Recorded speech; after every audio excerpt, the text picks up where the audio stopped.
जलवायु परिवर्तन से जुड़े मुद्दों के तहत आइए आज बात करते हैं जल संकट के बारे में।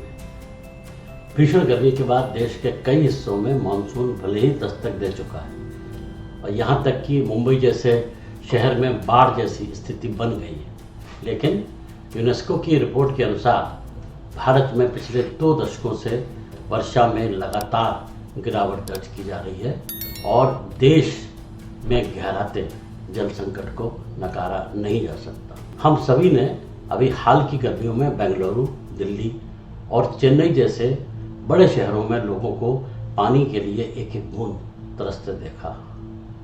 नौबत यहाँ तक आ गई कि टैंकरों के जरिए पानी लाया गया और बेंगलुरु को 145 लीटर करोड़ पानी कावेरी नदी से मिलता है और 60 करोड़ लीटर पानी बोरवेल से आता है। स्थिति यह है कि ये दोनों स्रोत या तो कम पड़ गए हैं या सूख गए। बेंगलुरु की स्थिति को देखने से पता चलता है कि उससे ज़्यादा भयावह स्थिति देश के दूसरे राज्यों में भी हो सकती है। हम सभी ये जानते हैं कि देश का किसान पानी की कमी के रहते खेती के लिए भूमिगत जल का इस्तेमाल करता है। दरअसल पानी की कमी का कारण water exploitation, ground water exploitation का लगातार बढ़ना एक बहुत बड़ा कारण है।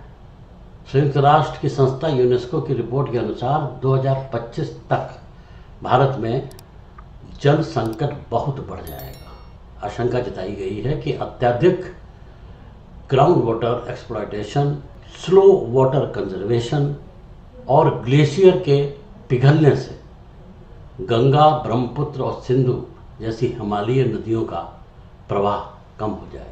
ड्राफ्ट अर्ली वार्निंग सिस्टम के एक आकलन के अनुसार उत्तर प्रदेश, पंजाब, हरियाणा, राजस्थान, महाराष्ट्र, बिहार, गुजरात, छत्तीसगढ़, कर्नाटक, मध्य प्रदेश, तेलंगाना, उड़ीसा और तमिलनाडु ड्राई जोन की श्रेणी में आ चुके हैं। देश का 41.82% हिस्सा सूखाग्रस्त है। इसी रिपोर्ट के अनुसार भारत में पिछले 2 दशकों से वर्षा में लगातार गिरावट दर्ज की जा रही है। जितना भी बारिश का पानी जमीन में अंदर जाता है उसका करीब 80% सिंचाई और पीने के लिए निकाल लिया जाता है। कुछ वर्षों पहले कैग की एक रिपोर्ट में पंजाब, हरियाणा और राजस्थान और काफ़ी हद तक उत्तर प्रदेश में 100% ग्राउंड वाटर एक्सप्लॉयटेशन माना गया।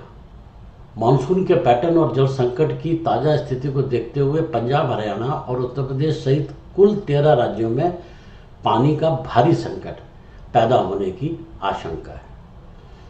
Centre for science and environment की एक रिपोर्ट में बताया गया है कि देश के करीब 25 शहर 2030 तक डे ज़ीरो की कगार पर होंगे। डे ज़ीरो का मतलब है पानी की आपूर्ति के लिए पूरी तरह अन्य साधनों पर आश्रित होना। इसके लिए लगभग 21 शहर ऐसे हैं जो इसकी श्रेणी में आते हैं। एक अन्य आधिकारिक रिपोर्ट के अनुसार देश के लगभग 10 करोड़ लोग जल संकट की भीषण समस्या से जूझ रहे हैं। आज से 30 वर्ष पहले पानी की उपलब्धता प्रति व्यक्ति 6000 घन मीटर थी, जो अगले वर्ष 2025 तक घटकर 1600 घन मीटर रह जाने का अनुमान है।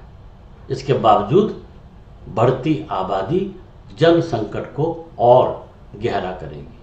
हालांकि नीति आयोग द्वारा सुझाए गए रास्तों से उत्तर भारत के कुछ राज्यों में जल प्रबंधन में सुधार हुआ है। इसके बावजूद रिपोर्ट कहती है कि बीते 50 सालों में जिस तरह से देश में पानी की मांग बढ़ी है उसके सापेक्ष जल प्रबंधन या वाटर कंजर्वेशन की प्रक्रिया में तेजी नहीं देखी गई। इसी से आपूर्ति और मांग में अंतर लगातार बढ़ता जा रहा है। रिपोर्ट के अनुसार भारत में वर्षा जल का मात्र 15% उपयोग होता है। शेष जल बरसाती नदियों के रास्ते बहकर समुद्र में चला जाता है। यूनिसेफ की एक रिपोर्ट के अनुसार 50% से भी कम भारतीयों को स्वच्छ पेय जल मिल पाता है, क्योंकि यहाँ के भूमिगत जल में फ्लोराइड और आर्सेनिक की मात्रा काफ़ी ज़्यादा है, जिससे हृदय और फेफड़े के रोगों में बढ़ोतरी पाई गई। विश्व में वर्तमान समय में 2 अरब से अधिक लोग स्वच्छ पेयजल की कमी का सामना कर रहे हैं। अनुमान है 2050 तक प्रत्येक 4 में से 1 व्यक्ति स्वच्छ पेयजल की गंभीर कमी का सामना करने को विवश हो जाएगा। 1993 से हर वर्ष 22 मार्च को विश्व जल दिवस के रूप में मनाते हैं। इस अवसर पर पानी बचाने से लेकर सभी को स्वच्छ जल उपलब्ध कराने की बात की जाती है। कार्यक्रम आयोजित कर बड़ी बड़ी कस्में खाई जाती हैं। प्रदूषण को नियंत्रित कर जल का बचाव करना चिंता के साथ प्राथमिकता का विषय है। होने को तो केंद्रीय सरकार के स्तर पर ministry of environment and climate change नाम का मंत्रालय भी है और ऐसे ही मंत्रालय प्रदेश सरकारों के अधीन भी हैं। लेकिन क्या इस दिशा में ठोस कदम उठाए जा रहे हैं? आप और हम सभी खुद देख और समझ सकते हैं। कम्युनिटी स्तर पर और हमें और आपको व्यक्तिगत स्तर पर जल संरक्षण के लिए उपाय करने होंगे, कवर जुटानी होगी, नहीं तो हम जल संकट से आगे बढ़ते ही जाएंगे। याद रखिएगा, भूजल बचा रहा तो हम और आप पानी की किल्लत से बचे रहेंगे। धन्यवाद। मिलते हैं अगले एपिसोड में किसी नए विषय के साथ।